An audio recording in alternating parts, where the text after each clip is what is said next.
Hello friends, welcome to my YouTube channel. So guys, आज के इस वीडियो में हम लोग देखने वाले हैं जो आपका यूपी पुलिस कांस्टेबल का एग्ज़ाम होने वाला है 8, 9 और 10 जून को। तो आज की इस क्लास में हम लोग यूपी पुलिस कांस्टेबल परीक्षा के लिए जनरल हिंदी के टॉप मोस्ट इंपॉर्टेंट क्वेश्चंस को यहाँ पर डिस्कस करने वाले हैं।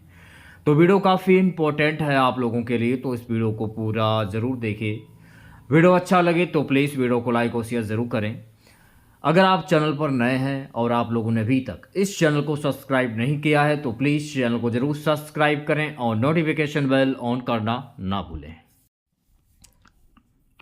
तो चलिए वीडियो को स्टार्ट करते हैं। खुद से प्रयास कीजिएगा इन सभी क्वेश्चंस के आंसर देने का 2 से 3 सेकंड के बाद मैं आंसर क्लियर कर दूंगा। आज के इस सेशन में पहला क्वेश्चन, श्री गणेश का विलोम शब्द क्या होगा? समापन, इतश्री, अंत या अथ? श्री गणेश का विलोम शब्द क्या होता है? तो श्री गणेश का विलोम शब्द होता है इतिश्री। तो भाई पहले क्वेश्चंस की अगर मैं बात करूं, ऑप्शन नंबर बी करेक्ट हो जाएगा। चलिए बढ़ते हैं नेक्स्ट क्वेश्चंस की ओर। सो गाइस, दूसरा क्वेश्चन क्या कह रहा है? निंदा का विलोम शब्द क्या होगा? स्तुति, संस्तुति, संवेदना, स्तवन। निंदा का विलोम शब्द क्या होता है? तो निंदा का विलोम शब्द होता है स्तुति। तो राइट आंसर की अगर मैं बात करूं भाई, ऑप्शन नंबर ए करेक्ट हो जाएगा। चलिए बढ़ते हैं नेक्स्ट क्वेश्चंस की ओर। अगला क्वेश्चन देखेगा, मधुर का विलोम शब्द क्या होगा? आम्ल, तीर्ण, क्षरित, कटु। मधुर का विलोम शब्द क्या होगा? इसका उल्टा कर दीजिए, यानी इसका अपोजिट। मधुर का विलोम शब्द होता है कटु। ऑप्शन नंबर डी जो है इस क्वेश्चन का करेक्ट आंसर हो जाएगा। अगला क्वेश्चन आपकी स्क्रीन पर यह रहा, परिश्रम का विलोम शब्द क्या होगा? परिश्रम का विलोम शब्द क्या होता है? तो परिश्रम का विलोम शब्द होता है विश्राम। तो राइट आंसर की अगर मैं बात करूं, ऑप्शन नंबर डी करेक्ट हो जाएगा। प्यारे बच्चों, नेक्स्ट क्वेश्चन देखेगा। अगला क्वेश्चन है कि अचल शब्द का अर्थ है स्थिर और दूसरा अर्थ क्या होगा? चलायमान, निश्चल, स्थिर या गतिमान? तो राइट आंसर की अगर मैं बात करूं, निश्चल, ऑप्शन नंबर बी जो है इस क्वेश्चन का करेक्ट आंसर हो जाएगा। सेशन को शेयर कर दीजिए एक बार आप लोग, और अगर आप लोगों ने क्लास को लाइक नहीं किया है तो प्लीज़ क्लास को लाइक और शेयर ज़रूर करें आप लोग। चलिए बढ़ते हैं नेक्स्ट क्वेश्चंस की ओर। सो गाइस, अगला क्वेश्चन क्या है कि कौन सा शब्द द्विज का अनेकार्थी नहीं है? चंद्रमा, पक्षी, दांत, सिंह। द्विज का अनेकार्थी शब्द कौन सा नहीं है? तो सिंह जो है ना, ये द्विज का अनेकार्थी शब्द नहीं है। तो ऑप्शन नंबर डी करेक्ट हो जाएगा। प्यारे बच्चों, नेक्स्ट क्वेश्चन देखेगा। अगला क्वेश्चन क्या कह रहा है कि पीपर पात सरिस मन डोला में कौन सा अलंकार है? रूपक, उपमा, प्रतीप या संदेह? अब देखिए यहां पर जो है ना, यहां पर मन को पीपल के पत्ते के समान हिलता हुआ बताया जा रहा है। जब किन्हीं दो वस्तुओं के गुण, आकृति, स्वभाव आदि में समानता दिखाई जाए या दो भिन्न वस्तुओं की तुलना की जाए, वहां पर कौन सा अलंकार होता है? उपमा अलंकार होता है। तो राइट आंसर की अगर मैं बात करूं, ऑप्शन नंबर बी जो है इस क्वेश्चन का करेक्ट आंसर हो जाएगा। नेक्स्ट क्वेश्चन देखेगा सभी बच्चे। अगला क्वेश्चन है, पर्यटक में कौन सा उपसर्ग होगा? पिछली क्लास में मैंने आप लोगों को बताया था कि स्टार्टिंग का जो शब्द होता है वो आपका उपसर्ग होता है और लास्ट वाला जो शब्द होता है वो प्रत्यय होता है। तो पर्यटक में कौन सा उपसर्ग होगा ये आपको बताना है। पर्यटक, तो पर्यटक में परि जो है ना, ये आपका उपसर्ग हो जाएगा। ऑप्शन नंबर डी करेक्ट हो जाएगा। अगला क्वेश्चन देखेगा। अगला क्वेश्चन क्या कह रहा है गाइस कि परीक्षा में कौन सा उपसर्ग है? चूज कीजिए आंसर। सिंपल सा क्वेश्चन है और बहुत ही ज्यादा महत्वपूर्ण भी है। परीक्षा, अभी मैंने आपको क्या बताया कि स्टार्टिंग का जो शब्द होता है वो उपसर्ग और लास्ट वाला शब्द प्रत्यय। तो स्टार्टिंग का शब्द आपको लेना है। तो परीक्षा में क्या उपसर्ग होगा भाई? परीक्षा में पर जो है ना, ये आपका उपसर्ग हो जाएगा। तो ऑप्शन नंबर डी करेक्ट हो जाएगा। अब देखिए ये जो क्वेश्चन है पूर्ण रूप से गलत है। बहुत सारे ऐसे बच्चे होते हैं जो पर टिक कर देते हैं। परीक्षा में पर उपसर्ग नहीं होगा, परीक्षा में परि उपसर्ग हो जाएगा। ऑप्शन नंबर ए करेक्ट होगा, ना कि डी होगा। ये आपको ध्यान में रखना है। बहुत सारे ऐसे बच्चे होते हैं जो पर में टिक कर देते हैं। तो इसका आंसर परि होगा, क्योंकि परीक्षा में परि उपसर्ग होगा। चलिए बढ़ते हैं नेक्स्ट क्वेश्चन की ओर। अगला क्वेश्चन क्या कह रहा है, अगला क्वेश्चन ये कह रहा है निम्न में से अधि उपसर्ग से ना बनने वाला शब्द क्या है? अधिकार बन जाएगा भैया, अधिकार। अधिनायक, अधिनायक में अधि, ये भी बन जाएगा। अध्यक्ष, अधिधन अक्ष, ये भी बन जाएगा। तो कोई नहीं, ऑप्शन नंबर डी जो है इस क्वेश्चन का करेक्ट आंसर हो जाएगा। चलिए बढ़ते हैं नेक्स्ट क्वेश्चन की ओर प्यारे बच्चों। अगला क्वेश्चन देखेगा। अगला क्वेश्चन क्या कह रहा है कि किस रस को रसराज कहा जाता है? हास्य रस, श्रृंगार रस, वीर रस, हास्य रस। Very very most important question, 5 star लगा लीजिए। किस रस को रसराज कहा जाता है? श्रृंगार रस को जो है ना रसराज कहा जाता है। ऑप्शन नंबर बी जो है इस क्वेश्चन का करेक्ट आंसर हो जाएगा। एक वाक्य शब्द है, एक वाक्य शुद्ध है कि शब्द है? मेरे हिसाब से तो शुद्ध होना चाहिए भाई। गांधी जी चरखा चलाते हैं, ये आपका शुद्ध शब्द हो जाएगा। तो ऑप्शन नंबर सी जो है गाइस इस क्वेश्चन का करेक्ट आंसर हो जाएगा। अगला क्वेश्चन देखेगा। देखिए इसमें कुछ क्वेश्चन जो है वो गलत हैं और मैं आपको कोशिश करके करवा रहा हूं कि क्वेश्चन मैं आप लोगों को बिल्कुल सही सही बताऊं और बिल्कुल सही सही क्वेश्चन कराऊं। श्री कृष्ण के अनेकों नाम है का शुद्ध रूप लिखिए। अब जैसे कि यहां पर देखिए ये वाला क्वेश्चन देखिए, इसमें क्या लिखा है कि एक वाक्य शब्द है, एक वाक्य शुद्ध होगा ना कि शब्द होगा। अब ये वाला क्वेश्चन देखिएगा, ये वाला, इसमें जो है परीक्षा में कौन सा उपसर्ग होगा? आंसर पता है आपको कौन सा निकल रहा है? आंसर निकल रहा है पर, लेकिन आंसर आपका परी होगा। यानी 2 टाइप के क्वेश्चन जो थे वो गलत आपको दिखाए गए इसमें। अब इसमें क्या कह रहा है कि श्री कृष्ण के अनेकों नाम हैं, इसका शुद्ध रूप क्या होगा ये आपको बताना है। तो श्री कृष्ण के अनेकों नाम है, श्री कृष्ण के अनेक नाम है, ये आपका शुद्ध शब्द हो जाएगा। तो ऑप्शन नंबर सी जो है इस क्वेश्चन का करेक्ट आंसर हो जाएगा। पावन, क्या कह रहा है कि पावन का संधि विच्छेद क्या होगा? Very very most important question, 5 star लगा लीजिए। तो पावन का संधि विच्छेद क्या होता है? पौ धन अन। ऑप्शन नंबर सी जो है गाइस इस क्वेश्चन का करेक्ट आंसर हो। अब देखिए ये तो आपको पता चल गया कि पावन का संधि विच्छेद होता है पौ धन अन। अगर आप लोगों से ये पूछा जाए कि पावन में प्रयुक्त संधि कौन सी होगी, देखिए इसको मान लिया जाएगा औ, ठीक है, और इसको मान लिया जाएगा आ, औ प्लस आ मिलकर क्या बना? आओ बन गया। नियम के अनुसार आओ किस में आता है? आओ जो है ना ये अयादि स्वर संधि में आता है। तो अगर आप लोगों से पूछा जाए कि पावन में प्रयुक्त संधि कौन सी होगी, संधि का नाम क्या होगा? अयादि स्वर संधि हो जाएगी। तो ये भी आपको ध्यान में रखना है। अगला क्वेश्चन देखेगा, यशोदा में प्रयुक्त संधि का नाम क्या है? स्वर संधि, व्यंजन संधि, विसर्ग संधि या इनमें से कोई नहीं? तो सबसे पहले आपको क्या करना है? सबसे पहले आपको यशोदा की संधि विच्छेद कर लेनी है। यशोदा की संधि विच्छेद क्या होती है? यशोदा की संधि विच्छेद होती है यश धन दा, यश धन दा। यश में ये विसर्ग के निशान लगे हैं, तो इसको पहचान कर आप विसर्ग संधि पर टिक कर सकते हो, बस तोड़ना आपको आना चाहिए। तो सी ऑप्शन करेक्ट हो जाएगा। सो गाइस अगला क्वेश्चन देखेगा, पौ धन अन को संधि युक्त करने का क्या रूप है? पौ धन अन, तो पौ धन अन चूज कीजिए आंसर आप लोग। पौ धन अन यानी कि पवन हो जाएगा। तो ऑप्शन नंबर ए जो है इस क्वेश्चन का करेक्ट आंसर हो जाएगा। तो ये तो आपको पता चलेगा कि पौ धन अन को संधि करने युक्त का जो रूप होगा वह पवन होगा। अगर आप लोगों से ये पूछा जाए कि पवन में प्रयुक्त संधि कौन सी, देखिए इसको जो है मान लिया जाएगा औ, और इसको मान लिया जाएगा छोटा आ, औ प्लस छोटा आ मिलकर क्या बना? अब। और नियम के अनुसार अब किस में आता है? अभी मैंने आप लोगों को बताया था आओ अब, तो ये आता है अयादि स्वर संधि में। तो अगर आपसे पूछा जाए पवन में प्रयुक्त संधि कौन सी होगी, तो अयादि स्वर संधि हो जाएगी। ये भी आपको ध्यान में रखना है। नेक्स्ट क्वेश्चन देखिएगा, दुरासा। तो भाई दुरासा का संधि क्या होगा? दुरासा का संधि विच्छेद, ये भी महत्वपूर्ण क्वेश्चन है, एक बार देख लीजिएगा आप लोग। दूधन आशा, ऑप्शन नंबर सी जो है गाइस इस क्वेश्चन का करेक्ट आंसर हो जाएगा। अगर आप लोगों से ये पूछा जाए कि दुरासा में प्रयुक्त संधि कौन सी होगी, तो दुरासा में प्रयुक्त संधि होगी विसर्ग संधि। तो ये भी आपको ध्यान में रखना है। तरीका मैंने आप लोगों को अभी बताया था। दू में देखिए विसर्ग के निशान लगे हैं, तो इनको देखकर आप विसर्ग संधि पहचान सकते हो। ठीक है, अगला क्वेश्चन देखेगा, 9 2 11 होने का अर्थ क्या होता है? आप लोगों को पता है यूपी पुलिस कांस्टेबल का जो एग्जाम आप लोगों का है 8, 9 और 10 जून को आयोजित किया जाना है। समय को अगर आप लोग देखोगे तो समय आप लोगों के पास बहुत ही ज़्यादा कम है। तो पढ़ाई पर फोकस थोड़ा सा कर लीजिए।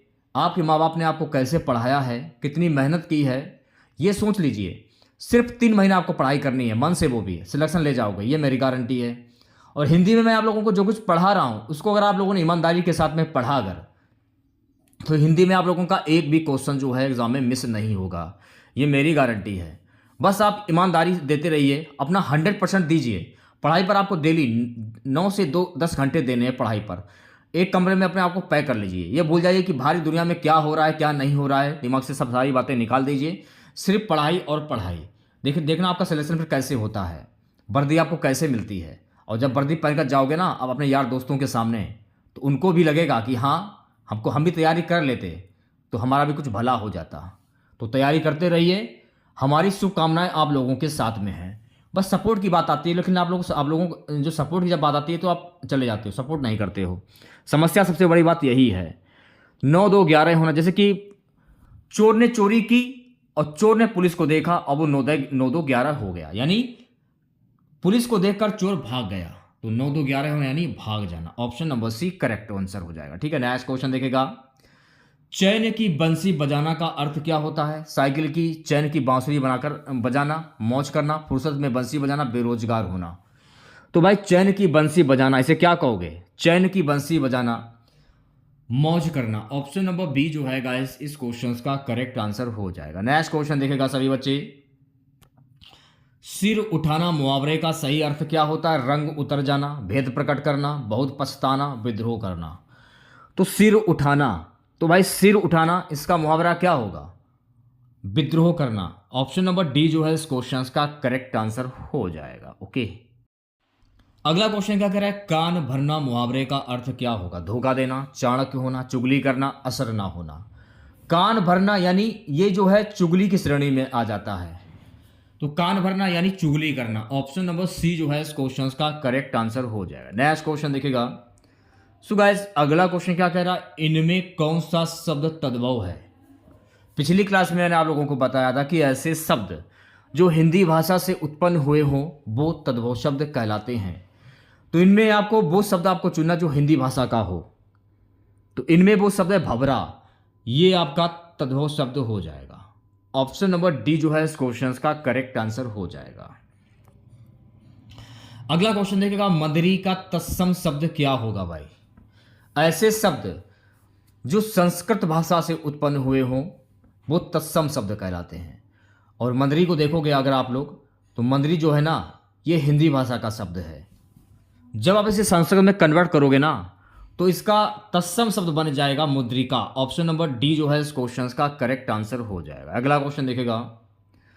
देवर का तत्सम शब्द क्या होगा भाई?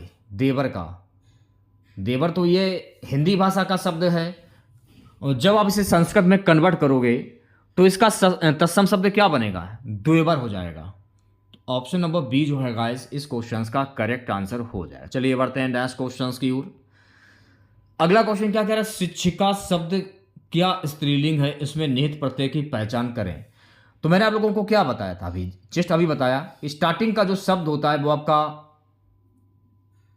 उपसर्ग होता है, लास्ट वाला शब्द आपका प्रत्यय होता है। शिक्षिका इका, तो शिक्षिका में जो है ना ये इका, ये आपका प्रत्यय हो जाएगा। तो ऑप्शन नंबर डी जो है इस क्वेश्चन का करेक्ट आंसर हो जाएगा। चलिए बढ़ते हैं नेक्स्ट क्वेश्चन की ओर। अगला क्वेश्चन देखेगा सभी बच्चे। दर्शक शब्द के लिए लिंग व प्रत्यय की पहचान करें। यहां पर देखिए दर्शक शब्द के लिए आपको लिंग व प्रत्यय की पहचान करनी है। तो इसमें देखिए दर्शक में स्त्रीलिंग जो है वो आपका लिंग हो जाएगा और दर्शक में अक जो है ना वो आपका प्रत्यय हो जाएगा। तो ऑप्शन नंबर बी जो है इस क्वेश्चन का करेक्ट आंसर हो जाएगा। चलिए बढ़ते हैं नेक्स्ट क्वेश्चन की ओर। अगला क्वेश्चन क्या कह रहा है कि छा वर्ण किसके योग से बना है? तो छा वर्ण किसके योग से बना है? तो मेरे प्यारे जो छा वर्ण जो है ना का प्लस श षटकोण के योग से बना है। तो ऑप्शन नंबर ए जो है इस क्वेश्चन का करेक्ट आंसर हो जाएगा। चलिए बढ़ते हैं नेक्स्ट क्वेश्चन की ओर प्यारे बच्चों। अगला क्वेश्चन देखेगा। अगला क्वेश्चन क्या है कि निम्न में से कौन सा शब्द अमात्रिक है? कारखाना, अमिताभ, कलरब, चहचाना। कौन सा शब्द अमात्रिक है ये आपको बताना है। तो कल रब जो है ना, ये शब्द आपका अमात्रिक हो जाएगा। तो ऑप्शन नंबर सी जो है इस क्वेश्चन का करेक्ट आंसर हो जाएगा। टा वर्ग में किस प्रकार के व्यंजन हैं? कंठ, तालुब्य, मूर्धा या दंत? टा वर्ग में किस प्रकार के व्यंजन है? तो टा वर्ग में जो है ना ये मूर्धन्य व्यंजन है। ऑप्शन नंबर सी जो है इस क्वेश्चन का करेक्ट आंसर। अब यहां पर देखिए कुछ बातें आपको ध्यान में रखनी है। मूर्धन्य व्यंजन कौन कौन से होते हैं? देखिए मूर्धन्य व्यंजन टा, ठा, डा, डा और ड़ा खाली, इनको हम क्या कहते हैं? मूर्धन्य व्यंजन। कंठ से बोले जाने वाले वर्ण कौन कौन से होते हैं भाई? देख लीजिए एक बार आप लोग। क, ख, ग, घ, ये हो गया आपके कंठ से बोले जाने वाले वर्ण।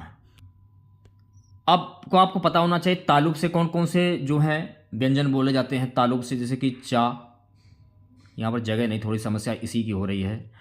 चा, देखिए जगह नहीं है, थोड़ी समस्या इसी को हो रही है, टाइप नहीं हो रहा है। चा, सॉरी, चा हो गया, छा हो गया, जा हो गया, चा, छा, जा, जा और यहाँ ये हो गए तालुब के व्यंजन। ठीक है।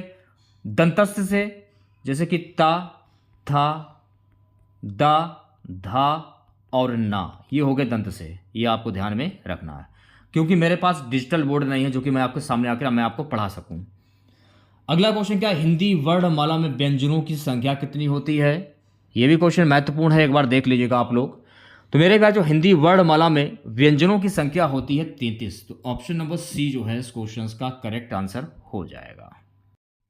सो गाइस नेक्स्ट क्वेश्चन देखिएगा। निम्नलिखित में से एक अमृत का पर्यायवाची शब्द नहीं है। अंबुज, सुधा, जीवनोदक, अमीय, इनमें से कौन सा अमृत का पर्यायवाची शब्द नहीं है? तो अम्बुज जो है ना ये अमृत का पर्यायवाची शब्द नहीं है। तो ऑप्शन नंबर ए करेक्ट हो जाएगा। ठीक है। देखिए अम्बुज जो है ना ये अमृत का नहीं, ये कमल का पर्यायवाची शब्द है। ठीक है। चलिए बढ़ते हैं नेक्स्ट क्वेश्चन की ओर।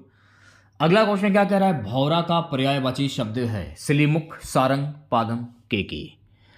तो भौरा का पर्यायवाची शब्द क्या होता है? शिलीमुख। ऑप्शन नंबर ए जो है गाइस इस क्वेश्चन का करेक्ट आंसर हो जाएगा। नेक्स्ट क्वेश्चन देखेगा। इंद्र का पर्यायवाची शब्द क्या होगा? बाजीगर, राजराज, मधवा या विनायक? इंद्र का पर्यायवाची शब्द होता है मधवा। ऑप्शन नंबर सी जो है गाइस इस क्वेश्चन का करेक्ट आंसर हो जाए। अगला क्वेश्चन देखेगा। अतनु का पर्यायवाची शब्द क्या होगा भाई?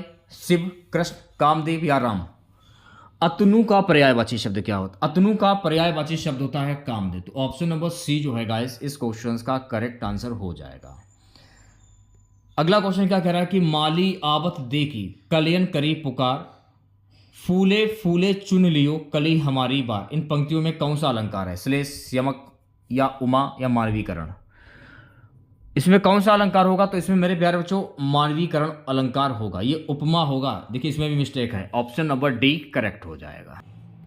मानवीय अलंकार। तो मानवीय अलंकार जब काव्य में निर्जीव वस्तुओं, प्रकृति, पेड़, बादल, फूल या अमूर्त भावों पर मानवीय भावनाओं, गुणों या क्रियाओं का आरोप, मानव जैसा व्यवहार किया जाता है तो वहां पर मानवीय अलंकार होता है, मानवीकरण अलंकार। ये आपको ध्यान में रखना है। गद्यांश भी पूछा जाएगा। तो गद्यांश का करने का तरीका क्या है? पहले गद्यांश को पढ़िए, गद्यांश किस पर आधारित है, उनमें क्या क्या चीजें मेंशन की गई हैं उनको भी पढ़िए। समस्याओं का हल ढूंढने की क्षमता पर एक अध्ययन किया गया। ठीक है। इसमें भारत में 3 तरह के बच्चों के बीच तुलना की गई। एक तरह वे बच्चे जो दुकानदारी करते हैं पर स्कूल नहीं जाते, ऐसे बच्चे जो दुकान संभालते हैं और स्कूल भी जाते हैं। और तीसरा समूह उन बच्चों का था जो स्कूल जाते हैं पर दुकान पर कोई मदद नहीं करते। उनसे गणना के व इबारती सवाल पूछे गए। दोनों ही तरह के सवालों में उन स्कूली बच्चों ने जो दुकानदार नहीं है मौखिक गणना या मनगणित का प्रयोग बहुत कम किया। बनमिश्रित जो उनके जो दुकानदार थे स्कूली बच्चों ने ऐसी गलतियां भी की जिसका कारण नहीं समझा जा सका। इसलिए यह साबित होता है कि दुकानदारों से जुड़े हुए बच्चे हिसाब लगाने में गलती नहीं कर सकते क्योंकि इसका सीधा असर उनके काम पर पड़ता है, जबकि स्कूली के बच्चे वही हिसाब लगाने में अक्सर भयंकर गलतियां कर देते हैं। इससे यह स्पष्ट होता है कि जिन बच्चों को रोज़मर्रा की ज़िंदगी में इस तरह के सवालों से जूझना पड़ता है वे अपने लिए ज़रूरी गणितीय क्षमता हासिल कर लेते हैं। लेकिन साथ ही इस बात पर भी गौर करना महत्वपूर्ण है कि तरह की दक्षता एक स्तर तक और एक कार्य क्षेत्र तक सीमित होकर रह जाती हैं, इसलिए वे सामाजिक व सांस्कृतिक परिवेश जो कि ज्ञान को बनाने में व बढ़ाने में मदद करते हैं, वही उस ज्ञान को संकुचित और सीमित भी कर सकते हैं। क्वेश्चन क्या है कि अनुच्छेद के आधार पर कहा जा सकता है कि गद्यांश का ही क्वेश्चन है, आंसर आप लोग सोच समझ कर दीजिएगा, ठीक है। यानी कि कह सकते हैं बच्चे रोजमर्रा के जीवन में काम आने वाली दक्षताओं को स्वतः ही हासिल कर लेते हैं, ये सही हो जाएगा, ऑप्शन नंबर डी सही हो जाएगा।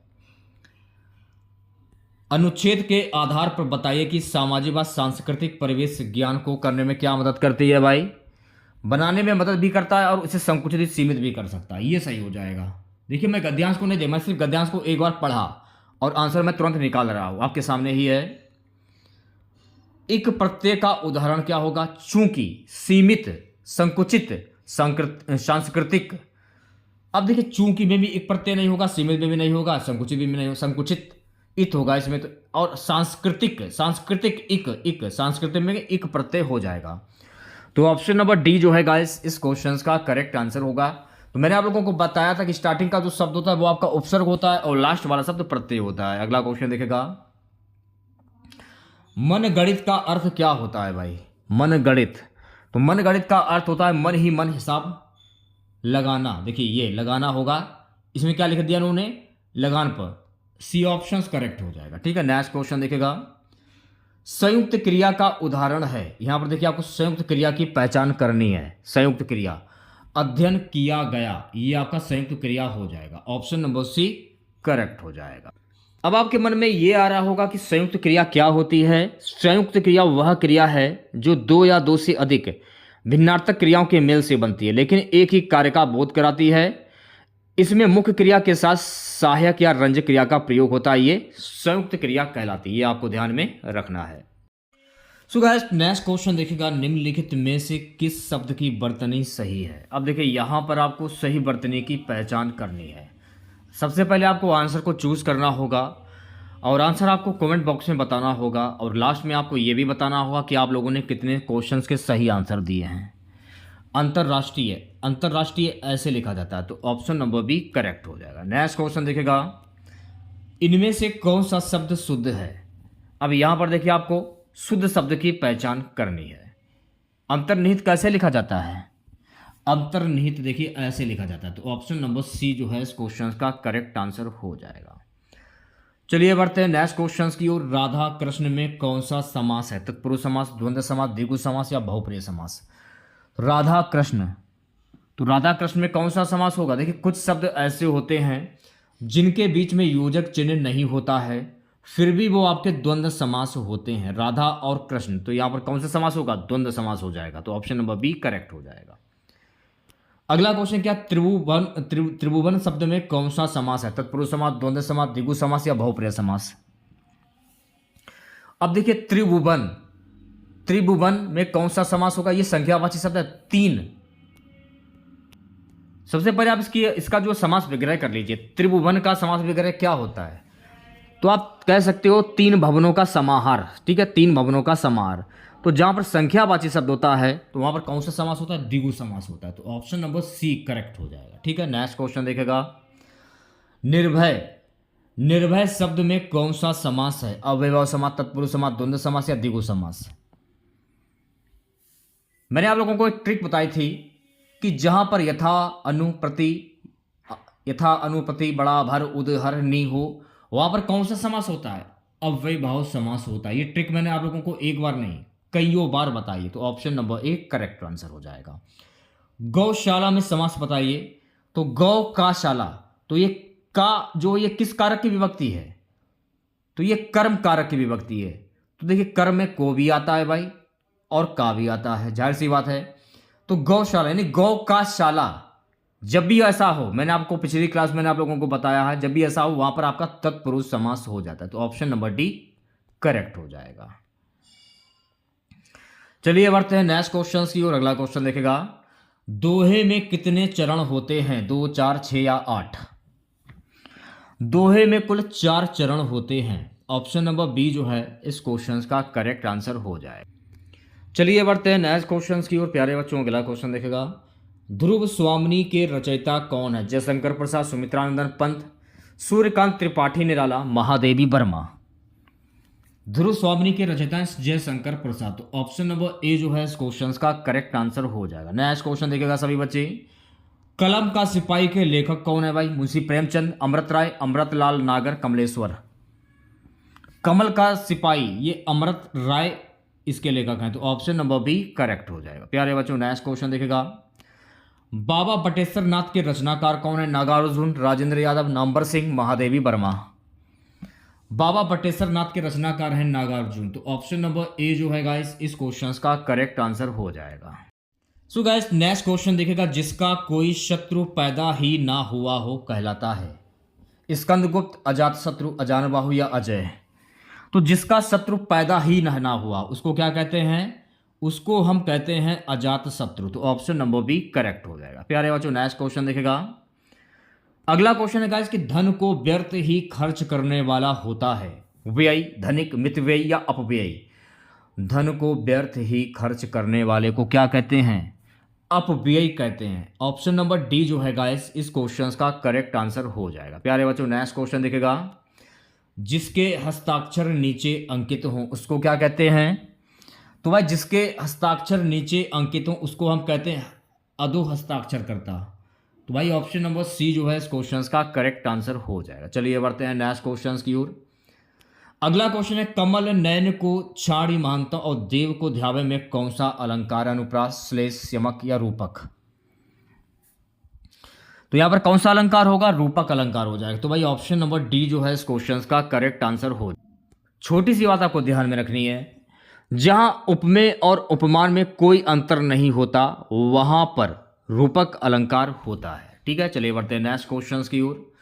सो गाइस अगला क्वेश्चन क्या है, समूहवाचक संज्ञा का उदाहरण? अंगूर, गुलाब, पौधे, चावल। देखिए अंगूर जो है ना ये समूहवाचक संज्ञा का उदाहरण हो जाएगा। ऑप्शन नंबर बी करेक्ट हो जाएगा। लड़का दौड़ता, इस वाक्य में लड़का किस संज्ञा का उदाहरण है? व्यक्तिवाचक, जातिवाचक, भाववाचक, समूहवाचक।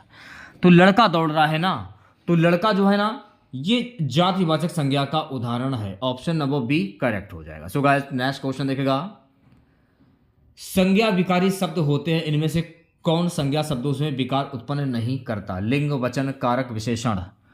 तो राइट आंसर की अगर मैं बात करूं विशेषण, ऑप्शन नंबर डी जो है गाइस इस क्वेश्चन का करेक्ट आंसर हो जाएगा। प्यारे बच्चों नेक्स्ट क्वेश्चन देखेगा, घर पर माँ है, इस वाक्य में पर किस कारक की विभक्ति है? तो पर किस में आता है? कर्ता ने कर्म को करण के द्वारा संप्रदान के लिए अपादान से, संबंध का के की अधिकरण मैं पर। तो पर ये किस कारक में? तो पर किस में? अधिकरण मैं पर, अधिकरण कारक की विभक्ति है। तो ऑप्शन नंबर सी करेक्ट हो जाएगा। एक क्वेश्चन अक्सर एग्जाम में पूछ लिया जाता है और मैंने आपको पिछली क्लासों में बताया कई बार। अगर आपसे पूछा जाए कि कारक के कुल कितने भेद होते हैं, तो कारक के मेरे प्यारे बच्चों कुल 8 भेद होते हैं, ये आपको ध्यान में रखना है। अगला क्वेश्चन क्या कह रहा है, राम ने कहा कि वह बाजार जा रहा है, इस वाक्य में वह क्या है? संज्ञा, सर्वनाम, विशेषण या अव्यय? तो ये सर्वनाम है भाई। ऑप्शन नंबर बी जो है इस क्वेश्चन का करेक्ट आंसर हो जाएगा। नेक्स्ट क्वेश्चन देखेगा, निम्नलिखित में से कौन सर्वनाम का भेद नहीं है? निजवाचक, प्रश्नवाचक, गुणवाचक, पुरुषवाचक। तो गुणवाचक जो है ना ये सर्वनाम का भेद नहीं है। ऑप्शन नंबर सी करेक्ट हो जाएगा। तो कैसी लगी क्लास आप लोगों को कमेंट बॉक्स में ज़रूर बताइएगा।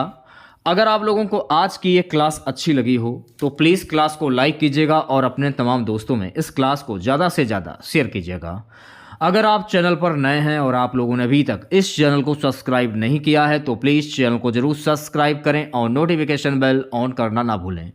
मिलते हैं नेक्स्ट वीडियो के साथ। जय हिंद, जय भारत।